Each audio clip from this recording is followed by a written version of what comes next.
Lagyan mo na ito din. Marami pong balay. Ating gagataang manok na sutain. Ayan. Walang sabaw yan guys. Yun lang munang ano niya, sariling sabaw ang ipagpapalambot natin yan. At mamaya lalagyan natin yan ng pandalawang gata pagka kumulo na. Para tayo lalagay dyan kahit anong sahog muna, wala. At para mabilis lumambot.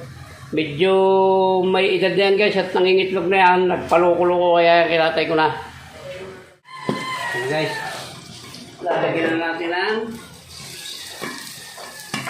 palasa at lalagyan natin ito ng padalawang gata para magdire-direksyon na yung lambot niya. Ayan. Ayan na. Isa lang muna guys. Dalawa ito eh. Baka sumubra naman yung lambot.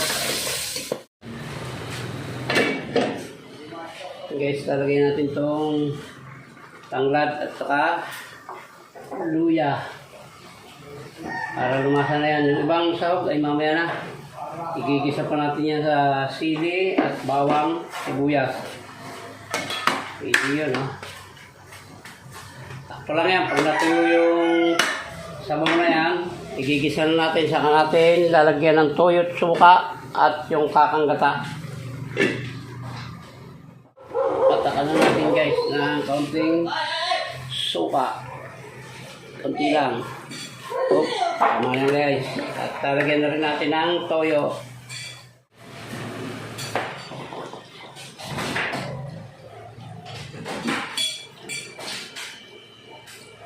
Tama naman na yan. Baka naman umalaan. Yan, tatakpan ulit natin guys. Talagyan natin yung papaya. At maya-maya, hindi na natin nagigisa ito guys. Sobrang taba ng manok. Ano na lang siguro, ilalagay ko na yung kakangkata niya mamaya. Pag medyo malambot na yung papaya, sobrang taba niya, magmamantika pa. Lalagay natin yung kakangkata o yung unang gata para ma-final na ito guys. Tatlong ganito.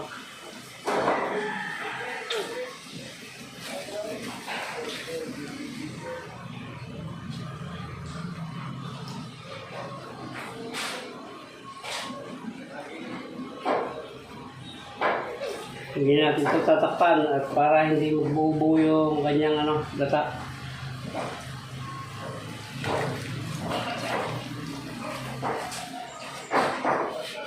Tapos ilalagay natin itong ating sili, sibuyas, at bawang.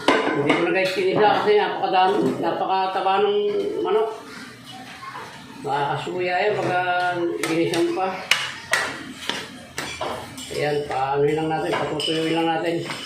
Sakto lang yan hanggang sa lumabot yung ating papaya.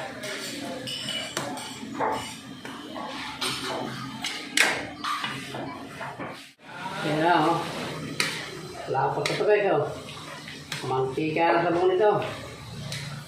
Hindi ko na nga siya ginisa. Sobrang taba ng sobrang taba ng manok.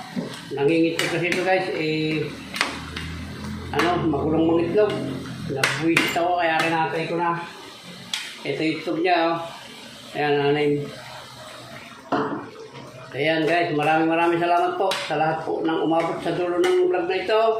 Sa pagluluto ng adobo sa gata na native. Ay maraming salamat po sa inyo.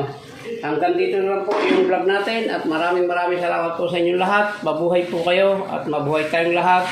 Salamat po. I love you all.